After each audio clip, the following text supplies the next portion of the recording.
Okay, hello. I'm making this video after the encouragement and request of my friend Julie Wolf, which is a lover and an expert on Skype and whatever has to do with its cooperating software. And the reason is that I've recently faced a virus attack. It was a Skype virus attack. Here on the left you can see how the virus came to me. Also, I have to say I'm using Windows 7, and I had also, before having this issue with Skype, which is like two days now, I had various other issues of my Mozilla, my Firefox Mozilla being slowed down due to excessive adware and malware installed on the various installations that I've done of add-ons. I have to tell you, I'm a person that I do much of research, so I have to install extensions, software. Generally I like to play around and make and produce myself problems because I have to learn also. That's part of the process. So anyway, going back to the origin, to the issue, Skype virus-related issue, it appeared like that, like a .rar file, which is a condensed file, like zip file. So because I'm trusting this person here, and I was not prudent enough, I went and I opened file. Then when the file opened in a folder like that, it was I could see the special gift for you.rar file. So I went into the folder where the file was saved, and I extracted the files from the zipped file, and then one of these files had a name. I don't remember the name, but the extension was .vcb. So again, without thinking too much, I went and I pressed the .vcb file. So that was the initialization of the virus, and the virus started to attach itself to other Skype accounts I had in my contact lists by always also showing them this logo and with name on the right space, like this for you. But it would appear like this actually. It would appear like this. It would give them the possibility to open the file. So if somebody opened file and would do the same thing that I did, it would end up having his computer poisoned by the software, by the core software, which wants to multiply itself that way. So my initial reaction was that I went after one person of these people that they have been attacked. He suggested me to inform all my contacts by changing my mood status on Skype. So that's what I did. So I put an alert: if you see file with name special gifts for you.rar coming from a Skype account, don't do anything. It's a virus, and I'm cleaning my computer as well. Sorry for any inconvenience. So after I have done that, I started Googling it. So I went to Google and I started Googling my thing with keywords something like Skype virus, Skype malware. So I ended up in 3-4 different pages where they seem to be referring to my issue. So one of these pages is this following page, which actually is a community.skype.com webpage, and it is on the Skype community, English, Skype for computer, Xbox, Windows desktop client, steps to stop and remove the Skype malware virus. So let me also tell you that I tried 3 or 4 software that I had. So my free ESET Note 32 antivirus didn't catch anything about Skype virus. Also, I had CC Cleaner, it didn't catch anything. Glad Utilities 4 didn't catch anything, and to it now PowerPack didn't catch anything from this Skype virus. Okay, I'll tell you later what it might have worked by eliminating the virus. I'm not quite sure that the virus has completely been eliminated. I am in a sort of a limbo state. I want to go another 48 hours until to be sure that the virus has been eliminated. But anyway, one of my first steps is to follow the suggestions of some people from this page and some other pages as well.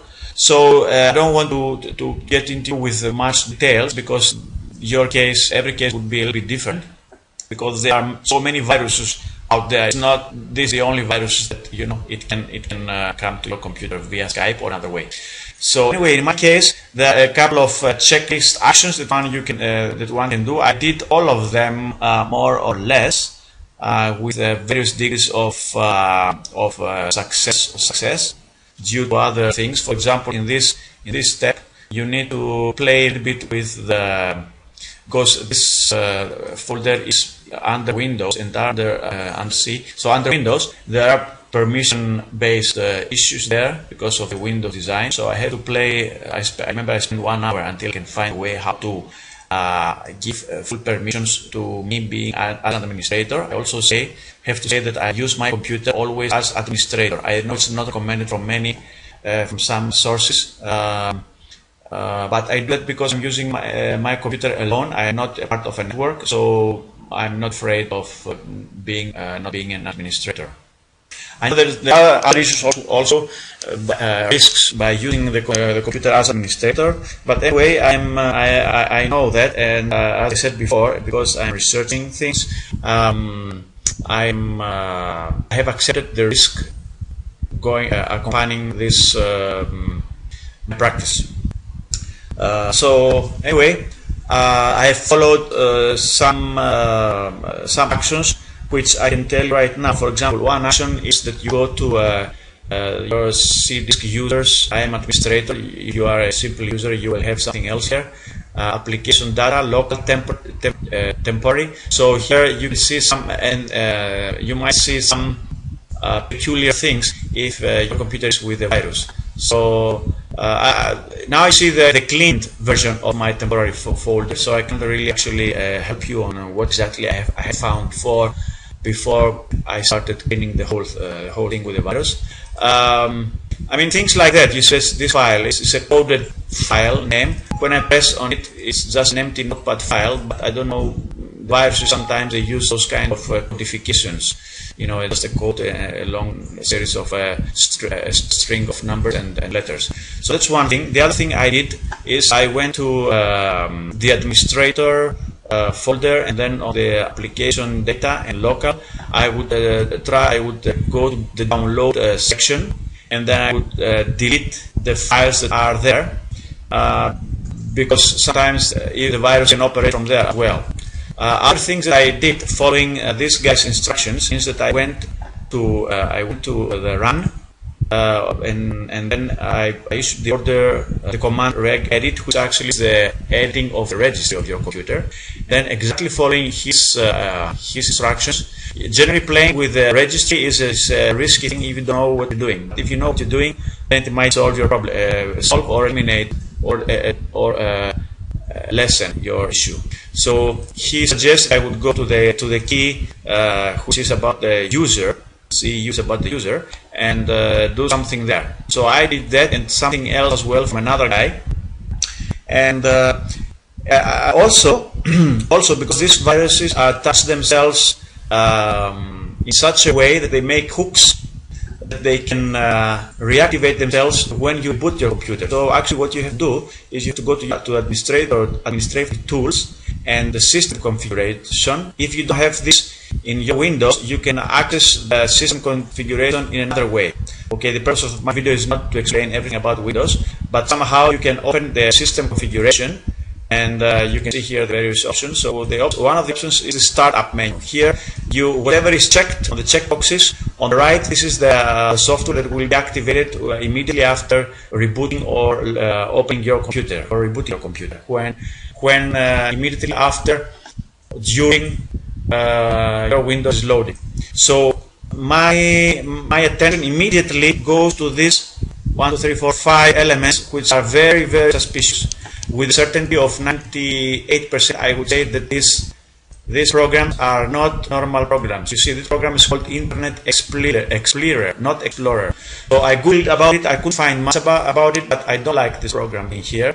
Also, this program, I'm quite convinced that it's a virus. Still is a virus. That's why I said I'm still in a limbo, because after having done these actions and run this super anti-spy software, which was a suggestion by Julie, and I thank her for this.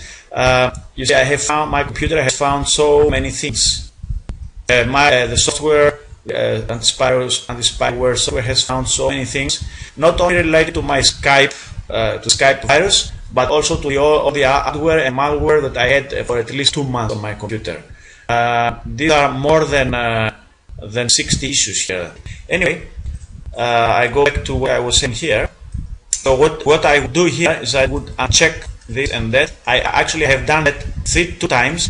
I rebooted my computer, and this two software seems to be so persistent that they attach themselves and they hook themselves. They put hooks on another way, in another way. So even if I instruct Windows, because that's a Windows-related program, not to auto-run those software when I reboot the next time, those malicious, as I said, with 98% of probability of being right, those software I consider as malicious.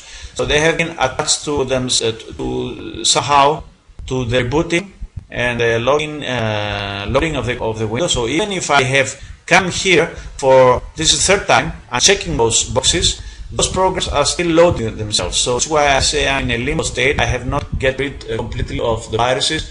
I just wait to see what is the behavior of my Skype after I have run the anti-spyware software. I don't see the list here, so I'm sorry I cannot show you what was the original list that this software has come up with. It was searching my computer for 3 hours during my sleep, and it has come with this big list that I showed you before.